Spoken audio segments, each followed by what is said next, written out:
तेरे बिना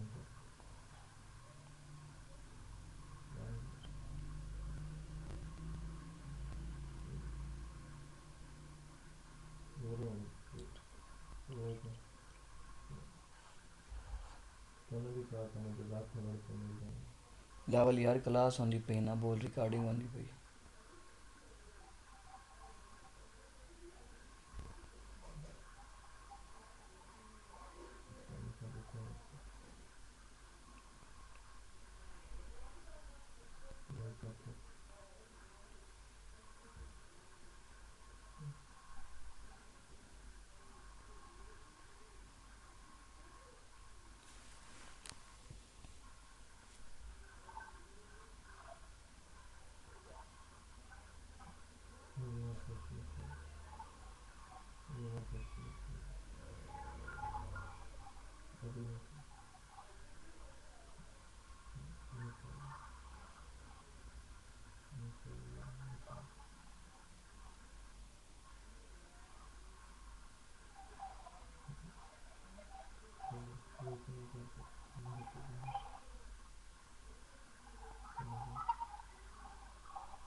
ये पूरी बात सुनो।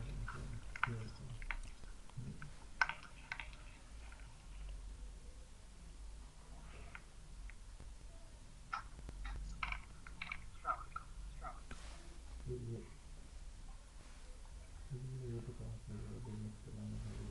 वालेकुम सलाम भाई बताइए।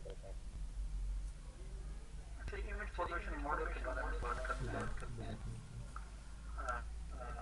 यहाँ पर हमने अपनी बात लास्ट लेक्चर में डिस्कंटिन्यू की थी। इसको शुरू किया था या नहीं किया था, सपोज ये करते हैं, मुझे यहाँ से शुरू करनी है इसकी। ठीक है, images are denoted by two-dimensional functions of the form fxy. Two-dimensional function किस फॉर्म का होता है? मुझे फिगर, मेरे पास बोर्ड तो यहाँ पर मैं एक फिगर बनाता हूँ। तो ये आपके मैं एक मैट्रिक्स लेता हूँ। ये मैट्रिक्स है, इसमें आपके पास फर्स्ट वन जो है, ये फर्स्ट बॉक्स आपको नजर आ रहा है, इसको अगर मैं इंडेक्स बोलूँ तो इसका इंडेक्स 1,1 होगा। इसके साथ वाले का अगर मैं इंडेक्स देना चाहता हूँ तो ये 1,2 होगा। तो इसका इंडेक्स अगर मैं देना चाहता हूँ तो ये 1,3 होगा।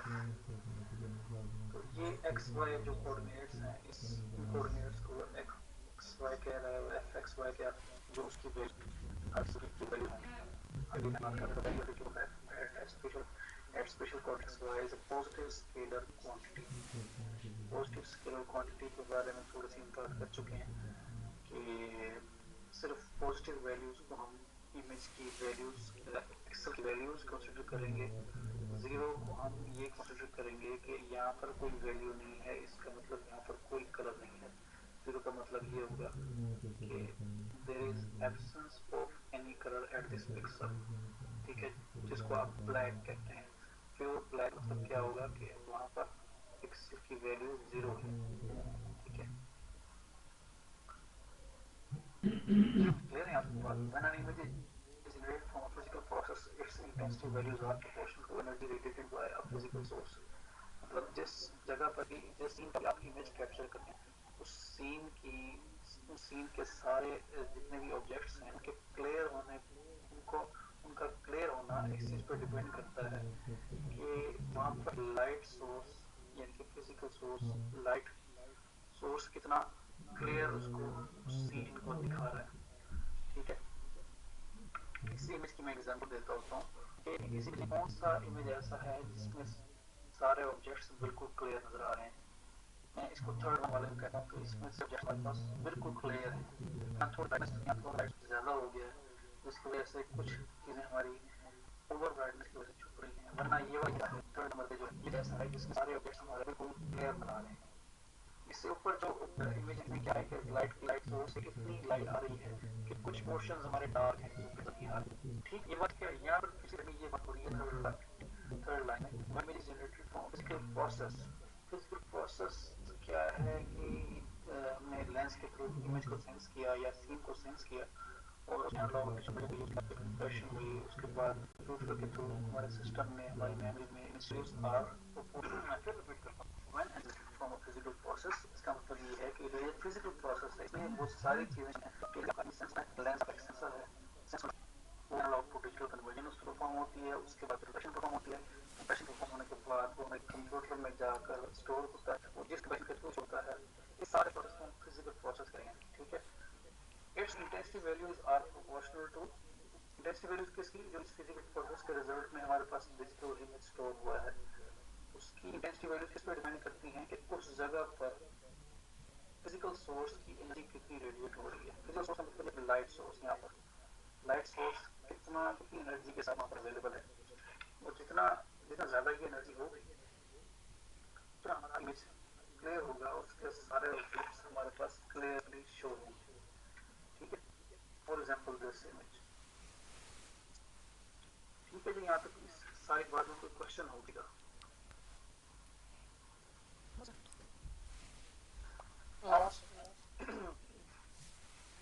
Energy radiated by physical source, यहाँ पर इस फॉर्मूले में ये जो आपको फॉर्मूला नजर आ रहा है एफ एक्स वाई, इसमें आई जो है आई एक्स वाई ये इल्यूमिनेशन है।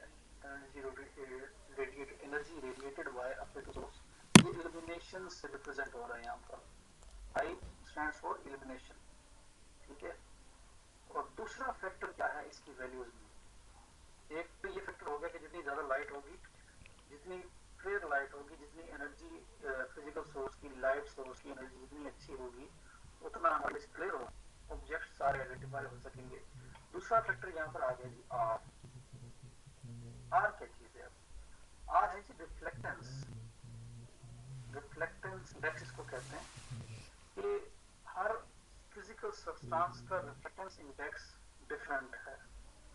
ठीक है, ये रिफ्लेक्टेंस इंडेक्स होता है जिसकी वजह से आपको डिफरेंट फिजिकल सब्सटेंसेस के डिफरेंट कलर्स नजर आ रहे हैं। ठीक है, फॉर एग्जांपल आपके सामने कोई ग्रीन कलर का ऑब्जेक्ट पड़ा है, तो ये आपको ग्रीन क्यों नजर आ रहा है? क्योंकि लाइट एनर्जी इस पर जितनी पड़ रही है, इस फिजिकल सब्सटेंस की ये जो कैरेक्टरिस्टिक है कि ये ग्रीन लाइट को रिफ्लेक्ट बैक करके आपकी आंखों तक दिख रहा है। ठीक है, तो हर फिजिकल सब्सटेंस का ये रिफ्लेक्टेंस इंडेक्स होता है जो कि यूनिक होता है। That is why her substance का कलर आपको यूनिकली आइडेंटिफाई हो सकता है। ठीक है, तो इमेजेस जब फिजिकल प्रोसेस के रिजल्ट में जब इमेजेस सेव होते हैं हमारे, तो उन इमेजेस की इंटेंसिटी वैल्यूज किन दो पर डिपेंड करती हैं, आई पे और आर पे। क्लियर हो गई ये बात? आई क्या होगी इल्यूमिनेशन, आर क्या होगी रिफ्लेक्टेंस इंडेक्स, कि वो कितनी रिफ्लेक्टेंस किस सब्जेक्ट की देता है। ठीक है, तो यहाँ इंफिनिटी का मतलब ये है कि मैक्सिमम वैल्यू। तो सर ये एक दूसरे के ये दोनों एक दूसरे के जितनी ज्यादा एनर्जी सोर्स होगी उतनी ज्यादा रिफ्लेक्शन होगी उसकी। नहीं, ये रिफ्लेक्टेंस जो है ये फिजिकल सब्सटेंस की प्रॉपर्टी है, कैरेक्टरिस्टिक है, और ये कांस्टेंट होती है। मतलब आपके सामने फॉर एग्जांपल मेरे सामने मेरा एक बुक पड़ी है जिसका कलर ब्लू है, तो जितनी ज्यादा मर्जी लाइट पड़ जाए इस पर, इसका कलर चेंज नहीं होगा, इसकी फिजिकल कैरेक्टरिस्टिक चेंज नहीं होगी, इसका नहीं होगा। ठीक है, तो ये प्रोपोर्शनल नहीं है, ये दोनों डिफरेंट फैक्टर्स हैं, एक आई और एक आर। ठीक है, ये मुझे 2 मिनट दीजिएगा, मुझे कॉल लेगा। अस्सलाम वालेकुम।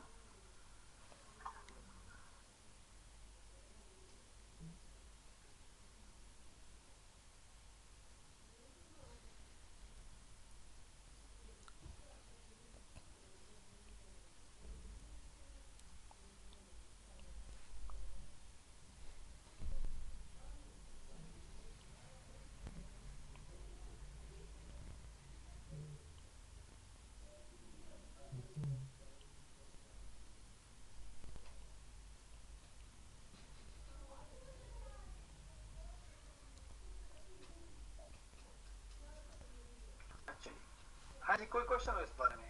आई क्या है? इल्यूमिनेशन है, और आर रिफ्लेक्टेंस है आपके हर ऑब्जेक्ट की। उसमें जितनी लाइट पड़ेगी उसमें से क्या रिफ्लेक्ट होकर सेंसर तक वापस आ जाएगी या इस तक वापस आ जाएगी। जो रिफ्लेक्ट बैक होकर सेंसर तक आता है वही इमेज कैप्चर हो जाता है। ठीक है, जी आंसर क्लियर हो गया ये बात?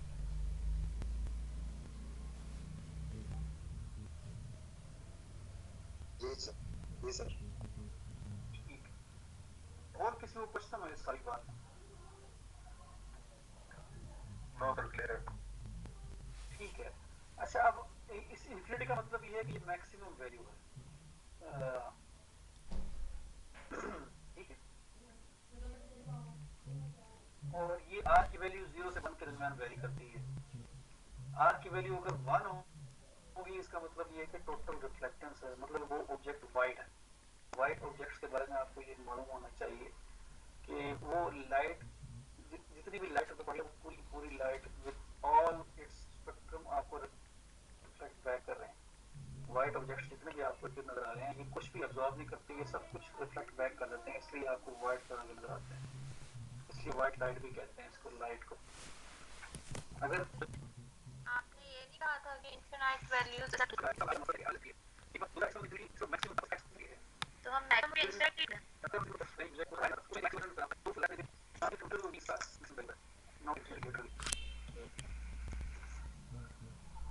अच्छा, 0 का मतलब ये है कि वो रिफ्लेक्टेंस उसकी बिल्कुल नहीं है, कोई रिफ्लेक्टेंस नहीं है, सब कुछ अब्सॉर्ब हो जाता है, इसलिए वो ब्लैक कलर नजर आता है आपको।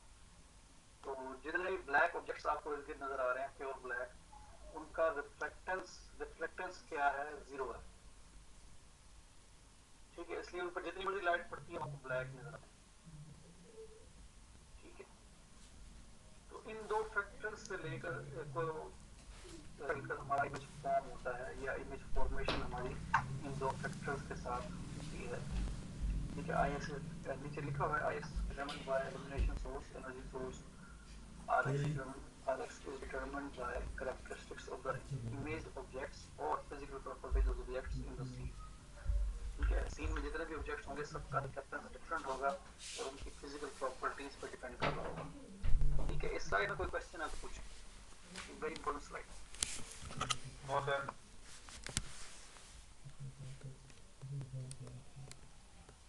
कोई क्वेश्चन नहीं है। ये एग्जांपल आ गई। अच्छा, ये आप सामने एक आई की स्ट्रक्चर दे रहा है। Sorry sir interrupt X Y coordinates को डिनोट कर रहा है कि कोई इमेज है, कोई इमेज का मैट्रिक्स है। ये फॉर एग्जांपल एक इमेज है, इसमें ये जो लेफ्ट मोस्ट और अपर मोस्ट एक पिक्सल है, इसके एक्स वाई क्या होंगे? 1,1। इसके कोऑर्डिनेट्स क्या होंगे? 1,2। इसके कोऑर्डिनेट्स होंगे 1,3। इसके कोऑर्डिनेट्स होंगे 1,4। इसी तरह इसके कोऑर्डिनेट्स होंगे 2,1। हम यहाँ पर इमेजेस की बात कर रहे हैं ना, कि इमेजेस में ये इमेजेस ऐसे ही होती हैं। तो हम तो RGB और CMYK के और इस तरह के पैटर्न पे जब काम कर रहे होते हैं तो उसमें तो 3 वैल्यूज नहीं होती, फिर XYZ पैटर्न फॉलो नहीं किया जाएगा, यानी XYZ कोऑर्डिनेट्स नहीं होंगे फिर उसमें। हम जब कलर इमेजेस की बात करेंगे तो ये डिस्कशन हम तब करेंगे। अभी हम बात कर रहे हैं जनरली एक इमेज की जो कि ग्रे स्केल इमेज है। ठीक है, कलर इमेजेस में जब हम जाते हैं तो बिल्कुल इसी तरह होता है, एक्स वाई और कोमा जी नहीं होता, उसमें 3 होता है, क्योंकि कलर इमेजेस में 3 प्लेन्स होते हैं, रेड, ग्रीन और ब्लू। उसमें मतलब ये वेरिएबल क्वांटिटी होती है, ये 3 फिक्स होता है उसमें।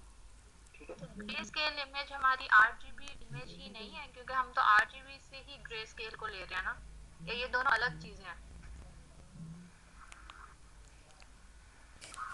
एक मिनट मैं वापस आता हूँ। बेसिक जहाँ मैंने बताया था, ये इन टाइप्स ऑफ बेसिक पहली टाइप है ग्रे स्केल, जिसमें आपके पास 0 से लेकर 255 तक वैल्यूज हो सकती हैं और ये एक प्लेन होता है। ठीक है, जिसका इसमें पिक्सल वैल्यूज या कहूँ मैं मैट्रिक्स कह लो, एक मैट्रिक्स होता है जिसका साइज होता है m क्रॉस n, ठीक है, number of rose into number of columns, एक इस तरह मैट्रिक्स होता है। ठीक है, उसके बाद होता है ट्रू कलर, जो आपके RGB या CMY। अपने स्पीकर माइक ऑफ कर लें।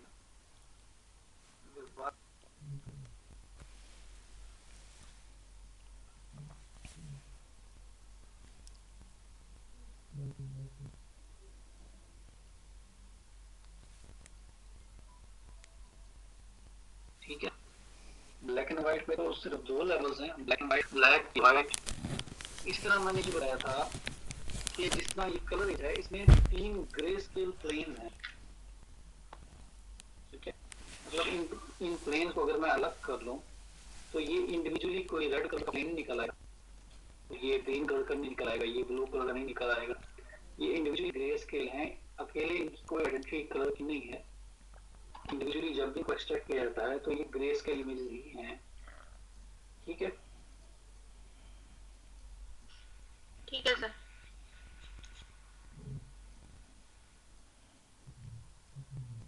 कोई और पूछना तो करें जी।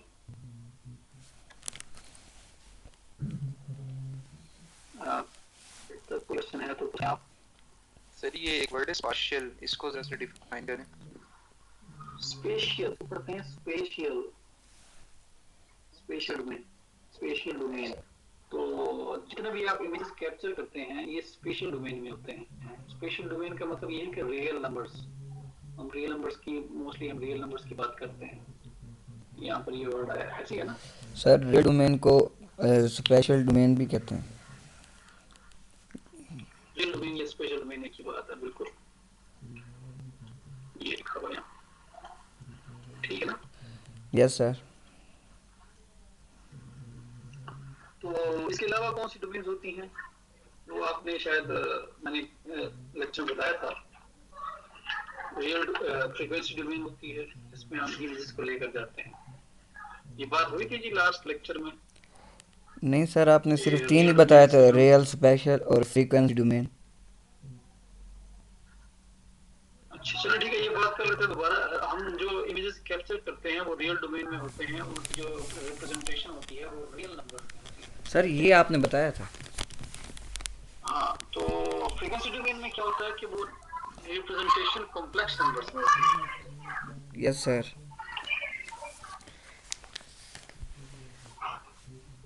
तो मुझे दीजिए आपने।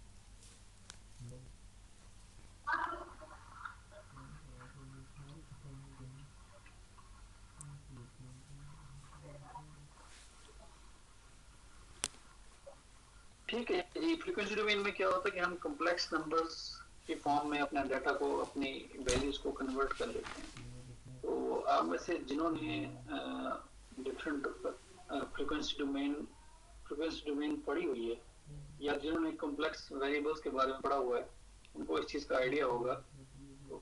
Fourier transform, discrete Fourier transform, ये टॉपिक आपने पढ़े होंगे। अगर नहीं पढ़े होंगे तो हम इंशाल्लाह इस कोर्स में दोबारा देख लेंगे इनको कि किस तरह से हम अपनी वैल्यूज को फोरियर ट्रांसफॉर्म के थ्रू फ्रीक्वेंसी डोमेन में कन्वर्ट करते हैं। ठीक है, तो एक डिफरेंट डोमेन वो होती है, उस डोमेन में हम जाते क्यों हैं, ये भी बात शायद लास्ट टाइम हुई थी कि हम रियल डोमेन से फ्रीक्वेंसी डोमेन में इसलिए जाते हैं कि कुछ कैलकुलेशंस हमारी इमेजेस पे इस तरह से होती हैं जो रियल डोमेन में नहीं हो सकती, या रियल डोमेन में उनके रिजल्ट्स प्रॉपर नहीं आते, या रियल डोमेन में उनके रिजल्ट्स इतने एक्यूरेट नहीं होते जितने फ्रीक्वेंसी डोमेन में वो रिजल्ट्स एक्यूरेट होते हैं। सर ये भी कह सकते अपने इमेजेस को, अपनी इमेज की वैल्यूज को रियल डोमेन से फ्रीक्वेंसी डोमेन में शिफ्ट कर जाते हैं, फिर वहां पर कैलकुलेशन करते हैं और फिर वापस उसको रियल डोमेन में लेके आते हैं। ठीक है, यानी transformation of complex number into frequency domain. नहीं, transformation of real numbers into complex numbers. Complex numbers होते ही फ्रीक्वेंसी डोमेन में। Okay sir, okay sir. पर ये ऐसा कह सकते हैं कि फ्रीक्वेंसी डोमेन में हम बहुत साइज लेवल पे यानी कि इमेज को देख रहे होते हैं? नहीं, प्रिसाइज नहीं, हम डिफरेंट एंगल से देख रहे होते हैं। फॉर एग्जांपल, डिफरेंट एंगल से मैं बात फिर लास्ट टाइम आपके लेक्चर में ये बात डिटेल में शायद नहीं, अब बात कर लेते हैं इस पे। डिफरेंट एंगल से जब हम देखते हैं नंबर्स को, तो ऐसा नहीं होता कि हम प्रिसाइजली उनको देख रहे हैं या ज्यादा डेप्थ में जाके देख रहे हैं, ऐसे इसका मतलब ये नहीं है। मैं जो आवाज बोल रहा हूँ, ये मेरे बोलने के बाद अगर आप मेरे सामने बैठे होते तो ये डायरेक्टली आपके कानों तक पहुंच रही होती। ठीक है, अभी राइट नाउ क्या हो रहा है कि मैं जिस माइक से बोल रहा हूँ, इस माइक से ये डेटा जा रहा है मेरे कंप्यूटर में, वहां पर इसमें पता नहीं कितनी प्रोसेसिंग हो रही है। वो प्रोसेसिंग क्यों हो रही है? ताकि ये डेटा जो मेरा वॉइस डेटा है ये इंटरनेट पे ट्रांसमिट हो सके। ऐसा नहीं है कि इस वॉइस को मेरे कंप्यूटर का जो सॉफ्टवेयर है वो इसको इन डेप्थ देख रहा है, नहीं, वो इसको डिफरेंट डोमेन में लेके जा रहा है। उस डिफरेंट डोमेन में ले जाने के बाद ये उस पे वो वाली प्रोसेसिंग कर सकता है जो कि कंप्यूटर्स में होती है। जिस तरह मैं बोल रहा हूँ, मेरी वॉइस एनालॉग है, ये एनालॉग वॉइस हमारे कंप्यूटर्स को प्रोसेस करना, हमारे कंप्यूटर्स के लिए उनको प्रोसेस करना इम्पॉसिबल है। तो हमारे कंप्यूटर्स क्या करते हैं, उस पर कोई ऐसी प्रोसेसिंग करते हैं कि उस प्रोसेसिंग के बाद ये डाटा इंटरनेट पर ट्रांसमिट हो सके, और इतनी तेजी से ट्रांसमिट हो सके कि आप विदाउट एनी डिले उस वॉइस को दोबारा एनालॉग में कन्वर्ट हो, एनालॉग में जो कन्वर्ट होती है आपके पास वॉइस, उसको उस फॉर्म में दोबारा अपने कानों में सुन सकते हैं विदाउट एनी डिले। तो हमने अपनी वॉइस को उस डोमेन में पहुंचाना, तो हमारा कंप्यूटर क्या कर रहा है कि मुझसे ये वॉइस सुनकर उसको उस डोमेन में ले जा रहा है जिस डोमेन में इसको तेजी से इंटरनेट पे ट्रांसमिट किया जा सकता है विदाउट एनी डिले। ठीक होगी बात? तो हम इसको एक डिफरेंट डोमेन में लेके जा रहे हैं। ठीक है। जिस तरह एक्सरेज है, एक्सरेज हमारी विजुअली हम एक्सरेज को नहीं देख सकते, लेकिन एक्सरेज हमारे लिए क्या करती हैं, हमने एक ऐसी डोमेन अचीव कर ली है एक्सरेज जो हमारी मतलब हमारे गोश्त से गुजर जाती है और हमारी हड्डियों से नहीं गुजर सकती। ऐसे ही है ना, एक्सरेज का ही सिनेरियो है ना। एक्सरेज क्या होती है, हमारे गोश्त से गुजर जाती है और हमारी हड्डियों से नहीं गुजर सकती। तो हमने एक ऐसी डोमेन अचीव कर ली है जो हमारी विजुअल डोमेन से डिफरेंट है। ठीक है, ये एक ऐसी डिफरेंट डोमेन है। ऐसा नहीं है कि मतलब वो रेज जरा इन डेप्थ जाकर देखती है हमारी टांगों में, नहीं, वो डोमेन डिफरेंट है, हमने उस डिफरेंट डोमेन को अचीव कर लिया। इसी तरह फ्रीक्वेंसी डोमेन भी एक डिफरेंट डोमेन है, उसमें मैथमेटिकल चीजें थोड़ी थोड़ी डिफरेंट है। आसान या मुश्किल भी नहीं कह सकते आप, डिफरेंट है। ठीक है, कुछ चीजें हैं जो उस डोमेन में पॉसिबल हैं या ज्यादा बेहतर तौर पे कैलकुलेट हो सकती हैं, कुछ चीजें ऐसी हैं जो उस डोमेन में बिल्कुल फजूल है, वो रियल डोमेन में हो जाती हैं। ठीक है,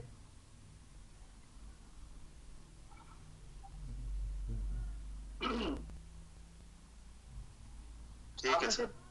आप में से किसी ने वो पोलराइज्ड ग्लासेस यूज किए?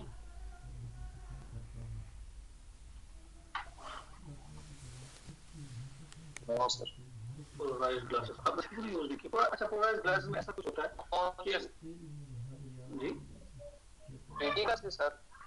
नहीं, पोलराइज्ड ग्लासेस ऐनक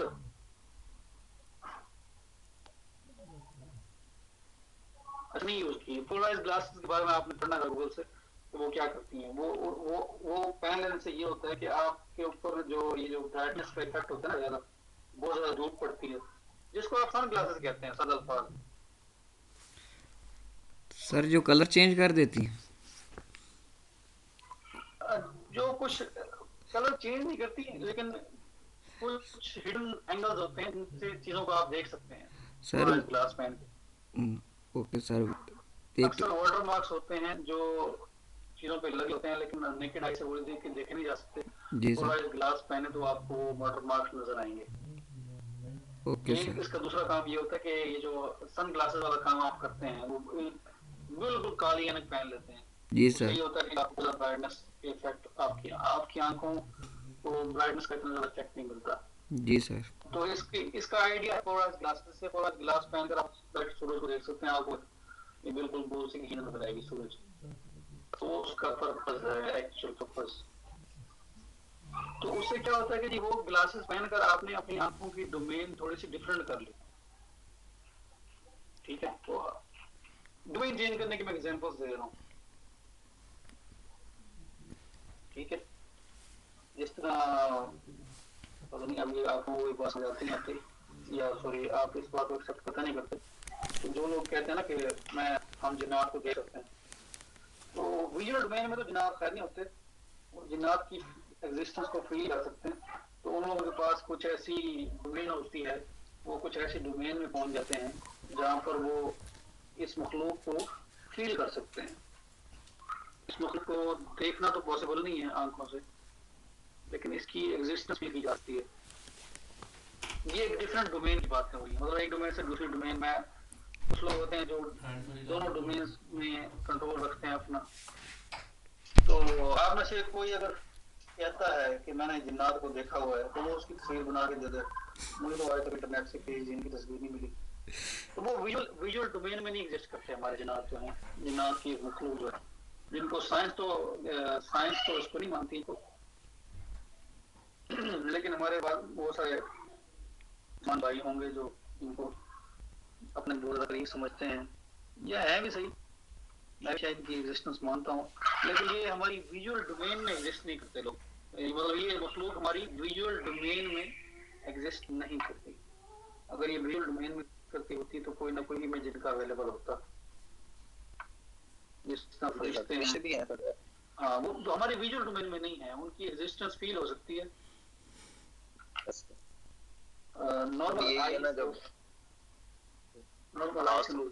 हमारा डोमेन चेंज हो रही है, फिर नजर आ रही होती है, कहते हैं जब बंदा दुनिया से जा।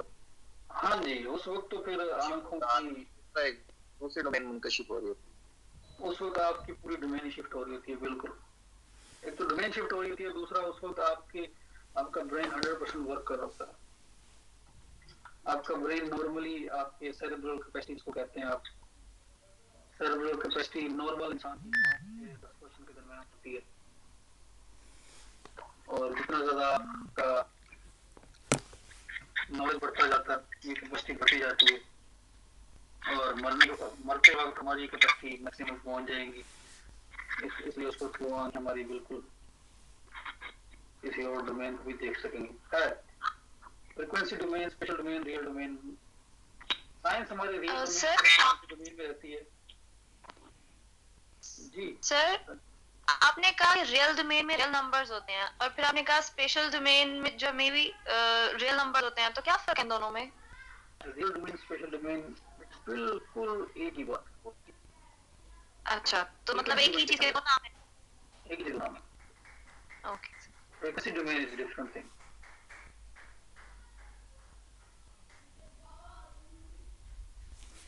ठीक है जी। अब इसके अलावा कोई किसी को एग्जांपल और डिफरेंट डोमेन, रियल डोमेन के अलावा? बस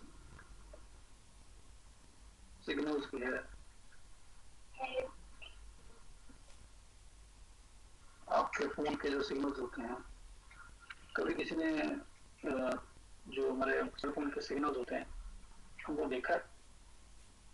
नहीं, क्योंकि वो किसी ऐसी डोमेन में है जो कि हमारे विजुअल डोमेन में नहीं है। चलिए, जो मोबाइल के ऊपर बने होते हैं, मोबाइल के ऊपर बने होते हैं, या जिस मोबाइल से आपकी आवाज जाती है, आपकी आवाज ट्रांसमिट होती है, उन सिग्नल्स को किसी ने शायद ना देखा हो, या शायद आप में से कोई बैठा मैंने देखा हो उनको।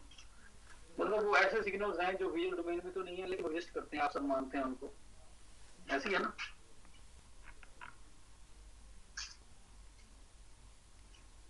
या नहीं है? सर वो हाँ, वो एग्जिस्ट करते हैं। और वैसी डोमेन है जिसमें आप बोलते हैं, आपकी आवाज ट्रांसमिट होती है, लेकिन उस आवाज को कोई और नहीं सुन सकता, क्योंकि हम अपनी आवाज को किसी ऐसी डोमेन में कन्वर्ट करके भेजते हैं जो कि नॉर्मल डिवाइसेस या नॉर्मल इंसान को नहीं सुन सकता। ठीक है,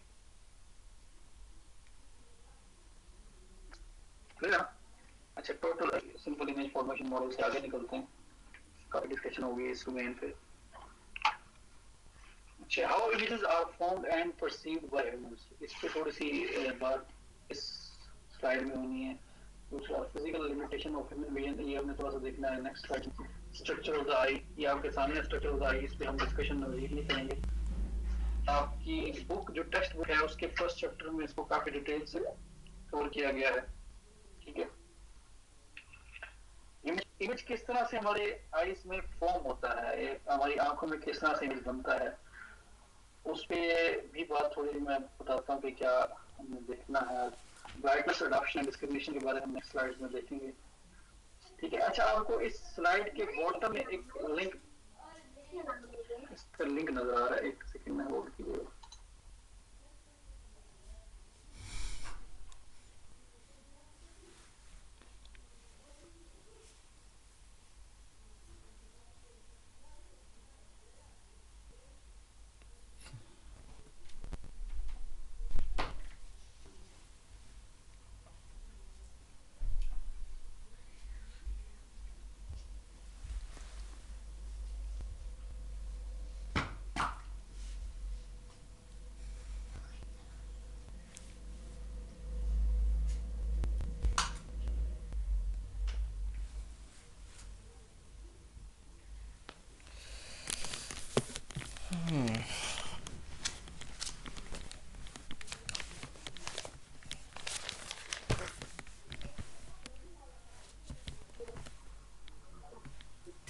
अच्छा, आपको बॉटम में एक YouTube की वीडियो का लिंक नजर आ रहा है, ठीक है।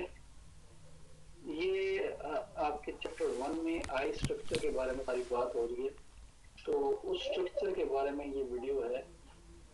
इसको मैं पेपर में तो नहीं पूछूंगा इस वीडियो से कुछ भी, लेकिन हमारी आंख में इमेज बनता कैसे है, उसकी फॉर्मेशन कैसे होती है, फोकस कैसे वर्क करता है, और ये जो आपको सामने विजुअल एक्सेस नजर आ रहा है ये किस तरह से वर्क करता है, विजुअल एक्सेस पे इमेज किस तरह से फॉर्म होता है, ये सारा कुछ इस वीडियो में है और बड़े सिंपल वे में उसने बताया है, ठीक है।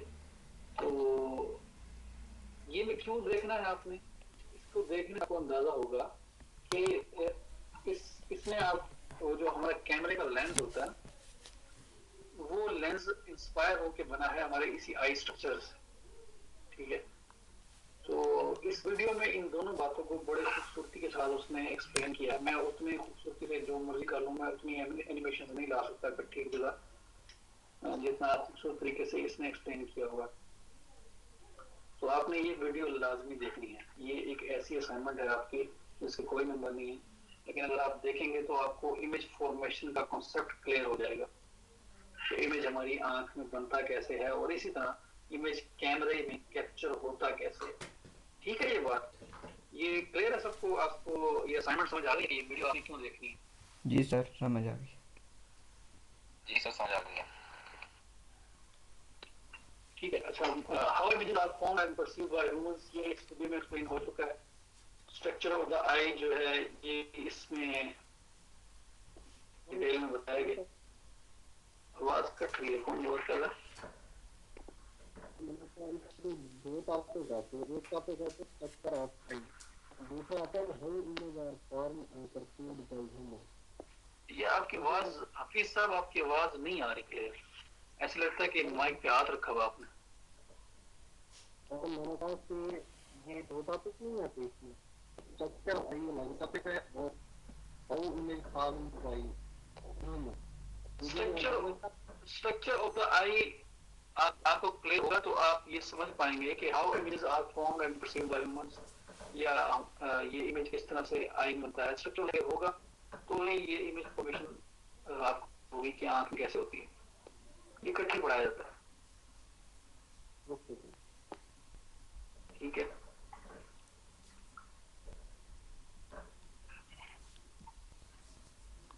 बात आते हैं स्लाइड पे, ये आपको स्लाइड में आपको लेफ्ट साइड पे 3 स्क्वायर बॉक्सेस नजर आ रहे हैं, इनके दरमियान में आपको एक छोटा स्क्वायर नजर आ रहा है।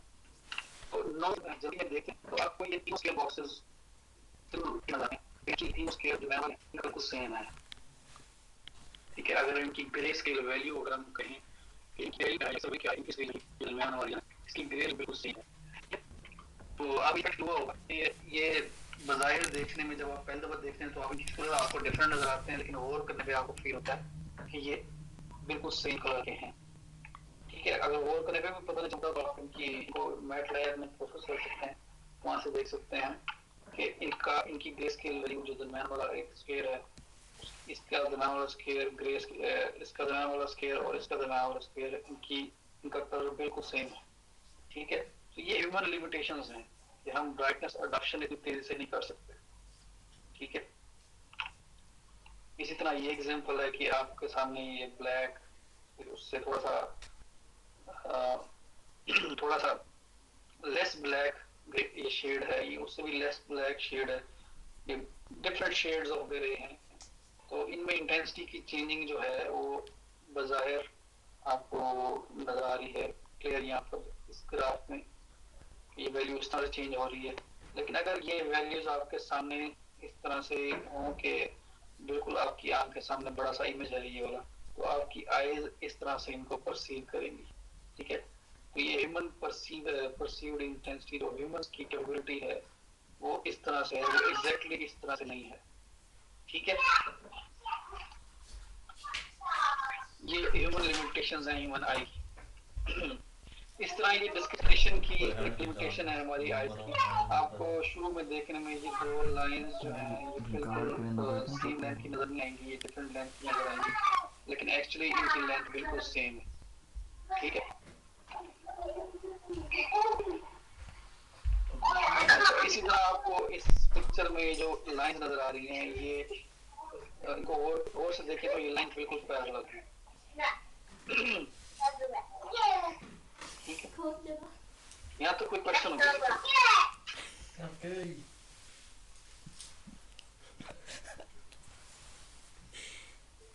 No sir.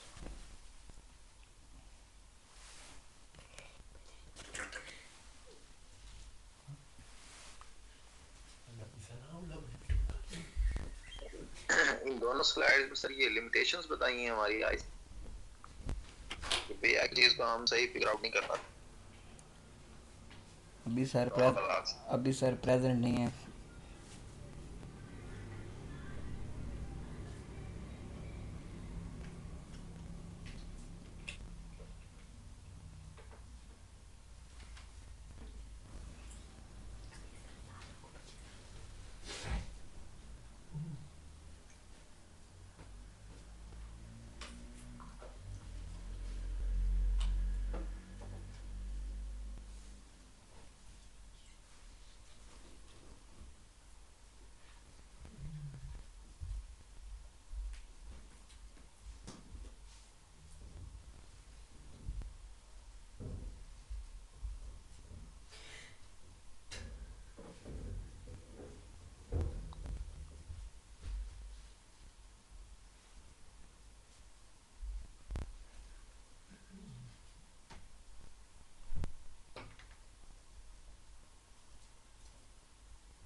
सॉरी जी, मैं इन 2-3 मिनट्स के लिए सॉरी, मेरे को चाहिए था बाहर से।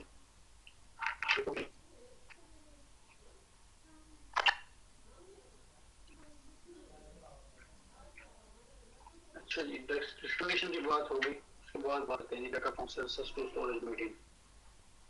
यहाँ तो कोई क्वेश्चन हो जी डिस्क्रिमिनेशन? इसलिए दोनों स्लाइड में सर ये बताया गया है कि हमारी जो नॉर्मल आय है तो उसकी ये लिमिटेशंस हैं, वो मतलब वो सेम चीज होती है लेकिन हमें डिफरेंट फील होती है। ऐसे डिफरेंट फील होती है बिल्कुल। इस तरह के और बहुत सारे एलियंस आपको इंटरनेट पर मिल जाएंगे जो आपकी आई लिमिटेशंस आपको बताएंगे। ठीक है, पर्पस इनको डिस्कस करने का ही है कि हमारे डिजिटल इमेजेस को हम इस तरह से प्रोसेस करते हैं या इनके इस तरह से हम डिजिटल तरीके से इनको प्रोग्राम अपने मैटलैब की प्रोसेसिंग इस तरह से करेंगे कि जो हमारी आईज की लिमिटेशंस होती हैं उनको हम किस तरह से ओवरकम कर सकते हैं with the help of this digital processing. ये नहीं कि हम अपनी आईज पे कुछ ऐसा कर लेंगे कि हमारी नेचुरल आईज ये इस पर काबू पा लेंगे, नहीं, नेचुरल आईज तो उस तरह रहेंगे। ठीक है। तो क्वेश्चन मुझे यहाँ तक ना बात करें digital data from sensor to soil meeting की। Mostly sensors are analogue in nature. ये बात पहले कर चुका हूँ कि हमारे जितने सेंसर आपको नजर आते हैं, टेम्परेचर सेंसर है, प्रेशर सेंसर है, ह्यूमिडिटी सेंसर है, ब्लड प्रेशर को जो सेंस करने वाली डिवाइस आपकी होती है वो है, और कैमरा आपका जो है, ये एनालॉग इन नेचर होते हैं, इनकी नेचर एनालॉग होती है। अच्छा, ब्लड प्रेशर जो मेजर करने वाली डिवाइस है वो डिजिटल नहीं होती? कोई इस बारे में मुझसे इख्तिलाफ नहीं करेगा, मैं उसको कह रहा हूँ नहीं, वो एनालॉग होती है। ब्लड प्रेशर सेंस करने वाली डिवाइस जो है वो एनालॉग होती है। सर एनालॉग ही होती है, डिजिटल नहीं होती। सर शो डिजिट्स में करती है, मतलब चेंज करके डिजिटल में आपको डिजिट्स में शो करती है। वो कंटिन्यूअसली प्रेशर सेंस कर रही है ना, बाद में उसके कन्वर्जन हो रही है डिजिटल फॉर्म में। हाँ जी, वो रिजल्ट जो एंड पे शो करती है वो डिजिटल होता है। मतलब कुछ डिजिटल डिस्प्ले वाली डिवाइसेस भी हैं, लेकिन वो जो इनसाइड प्रोसेस है वो एनालॉग ही होता है। ठीक है। और इसके अलावा टेम्परेचर सेंसर किसी ने कोई डिजिटल देखा हुआ? टेम्परेचर जो दिखाता हो डिजिटल, जी सर, थर्मामीटर। उसके बैक एंड पे जो थर्मामीटर, उसके बैक एंड पे जो सेंसर होता है वो एनालॉग ही होता है। जी सर। ठीक है। तो mostly sensor are analogue in nature. Camera lens on your cell phone is also analog in nature. ये मैं शायद लास्ट टाइम बताया था आपको कि आपके सेल फोन के पीछे जो कैमरा लगा हुआ है वो जो लेंस है वो एनालॉग है। ठीक है। हाँ, उसको कैप्चर करने के बाद जो आपके पास डिजिटल इमेज स्टोर होता है वो डिजिटल है, लेकिन उसके पीछे बहुत सारी प्रोसेसिंग है जिसको आप एनालॉग से डिजिटल कन्वर्जन भी कहते हैं, और उसमें कंप्रेशन भी आ जाती है। फिर उसको शो करते वक्त जो बाकी काम होते हैं वो सारे काम होने के बाद वो जो इमेज आपको शो होता है जेपीजी फाइल, वो एक डिजिटल फाइल होती है। This analog sense data is converted to digital before storage. Digital में स्टोर करने के लिए दो स्टेप्स होते हैं। पहला एनालॉग से डिजिटल में कन्वर्ट करते वक्त जो दो स्टेप्स होते हैं उनको सैम्पलिंग एंड क्वांटाइजेशन कहते हैं। ठीक है। सैम्पलिंग एंड क्वांटाइजेशन, एनालॉग से डिजिटल में कन्वर्ट करते हुए जो दो बेसिक स्टेप हैं वो क्या है, ये याद रखनी है आपने। ये बहुत जो है ये चीज यूज होती है कि एनालॉग से डिजिटल में कन्वर्ट करते हुए कौन कौन से स्टेप्स होते हैं। दो स्टेप हैं, बेसिक सैम्पलिंग एंड क्वांटाइजेशन। ठीक है। आप इसको इंजीनियर बैठे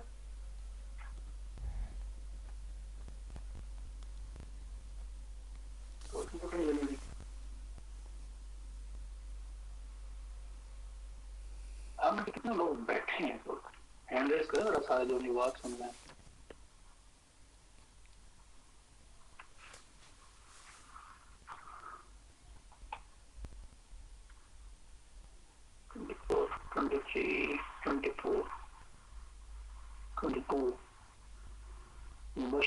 बैठना हैंड रेस कर बैठ तो अच्छा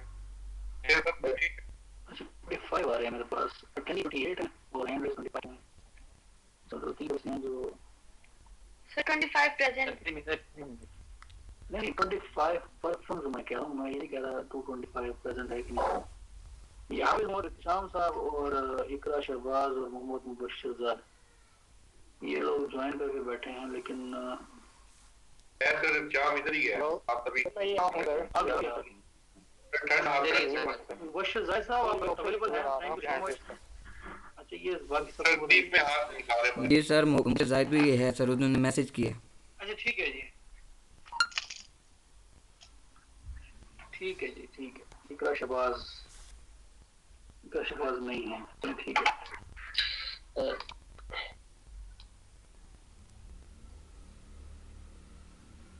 आप हैंड बंद सभी बोल रहे हैं इनकी सर्दी से। भाई मैंने छत पे जाके नहीं कहा हाथ खड़ा करो, अंदर कमरे में बैठ के हाथ खड़ा करना। ऐसे रहने दिमाग कर देना सर। छोटा ऐसा है बालो पे कुछ आता है भी हाथ खड़े कर अपने हाथ बाहर निकालना मुश्किल होता है। अच्छा जी, ठीक है। वापस आते हैं जी सैम्पलिंग एंड क्वांटाइजेशन पे। आपको जो इधर लेफ्ट साइड पे टॉप पे जो इमेज नजर आ रहा है, जिसके गिर्द मैं माउस को होवर कर रहा हूँ, घुमाऊं, ये एनालॉग सिग्नल है, ये एनालॉग इमेज क्या है, ठीक है। तो हमने ए से लेकर बी तक जितना ये सपोज कर लें एक्स एक्सिस है, ये एक्स एक्सिस है और ये वाई एक्सिस है।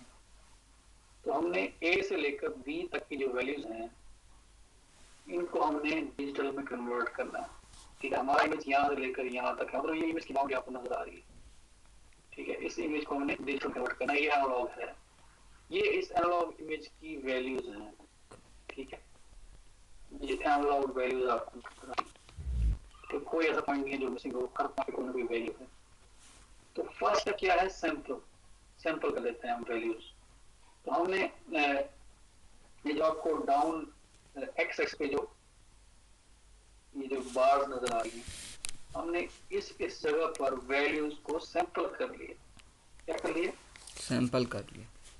सैंपल कर लिया। इस एनालॉग इमेज में से, इस एनालॉग इमेज में ए से लेकर बी तक कितनी वैल्यूज हैं, तो बताएगा आपने? ये सर इनफिनिट वैल्यूज हैं। सर इनफिनिट वैल्यू है। इनफिनाइट। तो सैंपलिंग क्या है कि सैंपलिंग हमने कितनी वैल्यू ले ली है, इस इनफिनिट नंबर ऑफ वैल्यूज में से हमने कितनी वैल्यूज ले ली है? 1 2 3 4 5 6 7 8 9 10 11 12 13 14 15 16 17 18 19 20 21 22 23 24 हमने 24 वैल्यूज ले ली है out of these infinite points. ठीक होगी बात? इसको हम कहते हैं सैंपलिंग, फर्स्ट स्टेप है, ठीक है। अगला काम क्या करना है, हमने क्वांटाइजेशन करनी है। जो हमने सैंपल लिए थे उनको वैल्यूज असाइन कर दी। कौन सी वैल्यूज? ये आपको लेफ्ट साइड नजर आ रही है।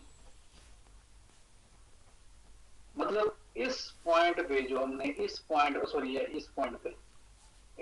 पे जो हमने सैंपल लिए थे उनको हमने ये वैल्यूज दे दी, ठीक है। इस पॉइंट पे जो सैंपल लिए थे उनको यही वैल्यूज दे दी। इस पॉइंट पे जो सैंपल लिए थे उनको ये वैल्यूज दे दी हैं। इस पॉइंट पे जो सैंपल लिए थे उनको ये वैल्यूज दे दी। इस पॉइंट पे जो सैंपल लिए थे उनको ये वैल्यूज दे दी, ठीक है। इस पॉइंट पे जो सैंपल लिए थे उनको ये दो वैल्यूज दे दी। ये क्वांटाइजेशन है। पहला स्टेप क्या हुआ जी? सर जो वैल्यू है वो क्वांटाइजेशन है।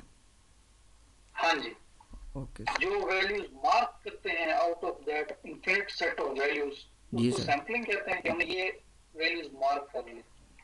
इन वैल्यूज के अगेंस्ट हमने जो डिजिटाइज किया काम, मतलब डिजिटाइजेशन ये है, नंबरिंग दी, डिजिटल वैल्यूज उनको दे दी। जी सर। अब ये सिग्नल्स, ये वैल्यूज जो है ये डिजिटल वैल्यूज कहलाएंगे। Okay sir. Sir infinite values में से जो हमने ये सेलेक्ट की हैं तो किस बेसिस पे की हैं ये वैल्यूज? हमने सैंपलिंग की है। सैंपलिंग देखें, सैंपलिंग क्या होती है? सैंपलिंग के डिफरेंट क्राइटेरियाज होते हैं। राइट नाउ हमने जो सैंपलिंग की है वो ये की है कि इस पॉइंट ए से लेकर इस पॉइंट बी तक हमने इक्वल इंटरवल्स पकड़ लिए, ठीक है। इक्वल इंटरवल्स पकड़ लिए और उन इंटरवल्स पर जो पॉइंट मिला हमने उसको मार्क कर लिया, ठीक है। बात जी सर। अब ये सैंपलिंग जितनी ज्यादा होगी, अब मैंने 24 वैल्यूज को काउंट की थी ना, 24 वैल्यू। अब मैं ये सैंपलिंग अगर करूं कि मैं इसी रेंज में ए से लेकर बी तक मैं 2400 वैल्यूज ले लेता हूं, इतनी 2400 वैल्यूज, तो वो आउटपुट मेरी वैल्यू उतनी ज्यादा एक्यूरेट होगी। अब ये देखें, आपको इमेज नजर आ रहा है, ये एनालॉग इमेज था लेफ्ट साइड पे, इसको जो हमने डिजिटल में कन्वर्ट किया विद सैंपलिंग ऑफ 24, तो आपके पास ये इमेज आया। ये सैंपल साइज में जब बढ़ाऊंगा, फॉर एग्जांपल 24 से मैं 28 की तरफ ले जाऊंगा, ये इमेज और ज्यादा इसके करीब नजर आएगा, उतना ज्यादा एक्यूरेट नजर आएगा। सैंपल साइज सैंपलिंग में जितनी ज्यादा करता जाऊंगा उतना ज्यादा ये डिजिटल इमेज इस एनालॉग इमेज के इक्वल नजर आना शुरू हो जाएगा, ठीक है जी सर। ये ये जूम कर देगा, जितने ज्यादा हम वैल्यूज को सिलेक्ट करेंगे बढ़ाएंगे तो उस हिसाब से वो उसको ज्यादा एक क्लियर वे में दिखाया करेगा बॉक्सेस की शेप में, जिस तरह जूम का लफ्ज यहाँ पर यूज नहीं होगा लेकिन क्लियर वे में दिखाएगा, क्लियर वे में दिखाएगा। ठीक है। सैंपलिंग क्वांटाइजेशन की बात क्लियर हो गई, आगे चलिए। ये आउटपुट है, फाइनल आउटपुट है हमारा।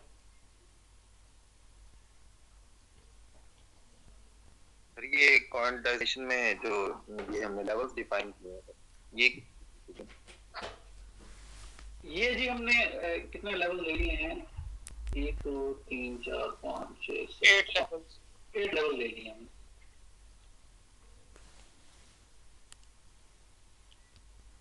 ठीक है, ये जो हमारा इनपुट इमेज था, ठीक है, इनपुट इमेज, उसमें जो हमारी पिक्सल वैल्यूज थी, मतलब जो कलर वैल्यूज थी, वो मिनिमम मैक्सिमम की जो रेंज थी उसी रेंज में ये 8 फाइल लेंगे।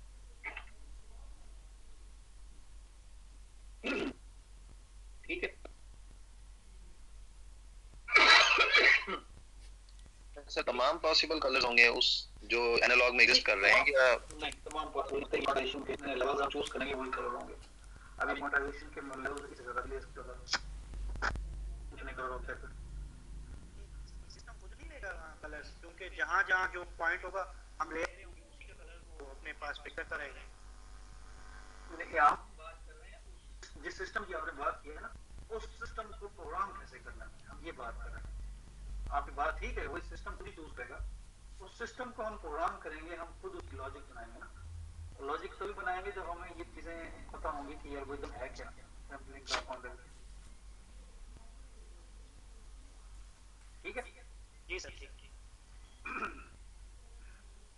आगे चले। अच्छा, उसके बाद आइए स्पेशल रेजोल्यूशन और इंटेंसिटी रेजोल्यूशन। यहाँ तो कोई क्वेश्चन है तो पूछें, फिर यहाँ पीछे तक से कोई अब तक यहाँ तक कोई क्वेश्चन है तो पूछें। रेजोल्यूशन और इंटेंसिटी रेजोल्यूशन की बात करते हैं।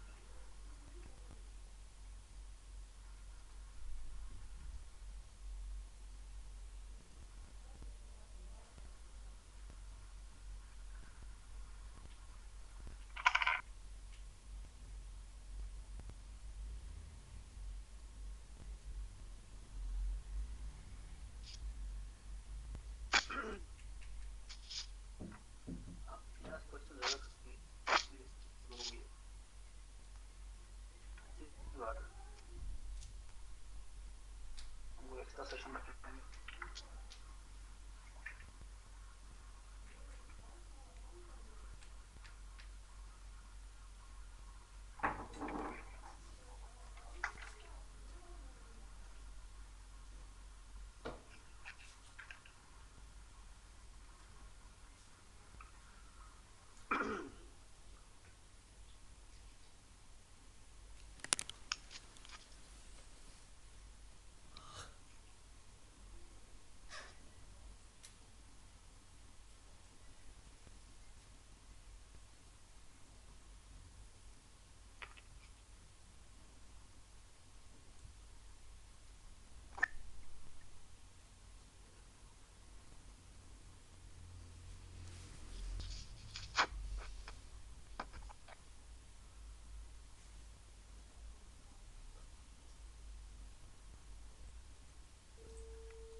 यहाँ से अगली बात हम शुरू करेंगे इंशाल्लाह नेक्स्ट सेशन में। यहाँ मैं अटेंडेंस लूँगा, आपसे तो बात खत्म करते हैं। देख लेंगे यार, मैंने मैसेज आपको सेंड किया।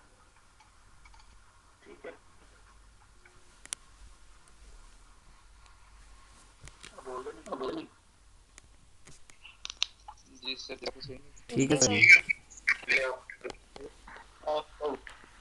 जी सर।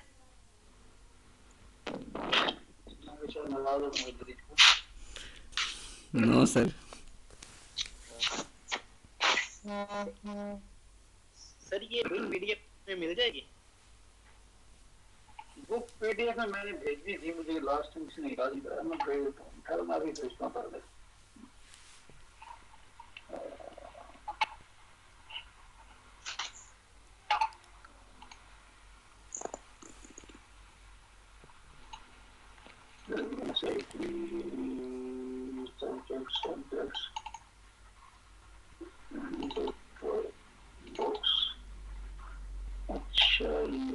असेंबली जितनी भी बुक्स हैं सॉरी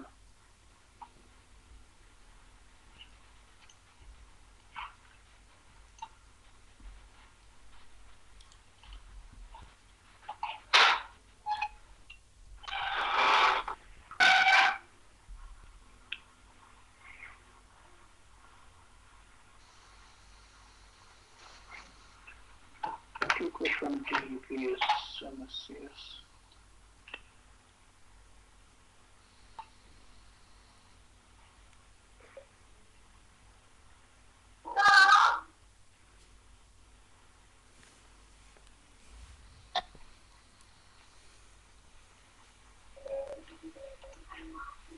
ये बोल के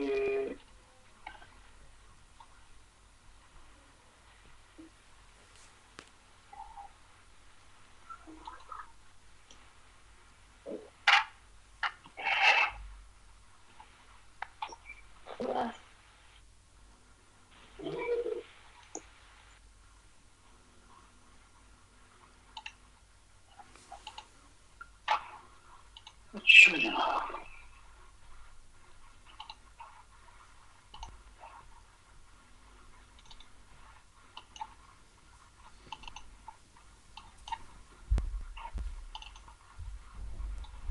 अभी वहाँ को एक लिंक शेयर कर देता हूँ सबको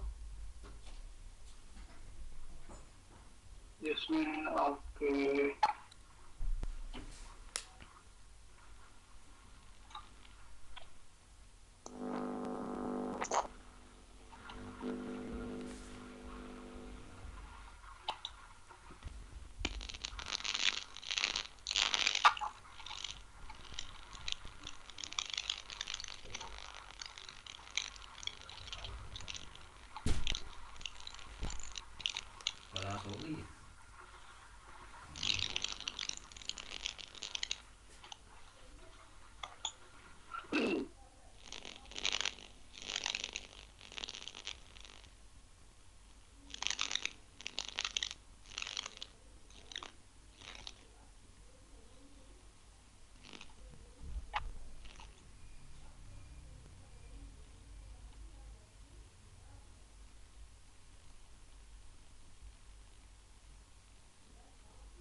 बुक्स का एक मैं आपको गूगल ड्राइव का लिंक दे रहा हूँ जो मेरे पास बुक्स पड़ी हैं सारी उन सबका लिंक आपके पास आ जाएगा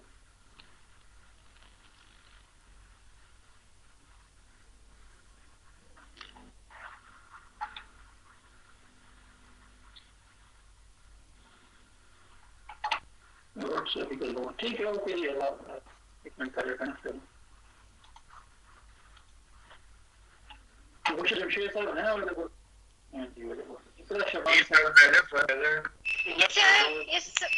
ये भी पहले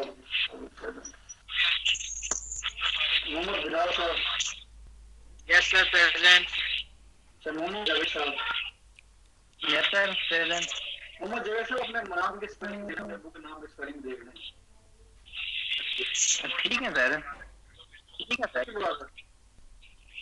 हाँ जी हाँ जी हाँ जी ओके जी अल्लाह हाफिज़ ओके सर अल्लाह हाफिज़ अल्लाह हाफिज़ सर।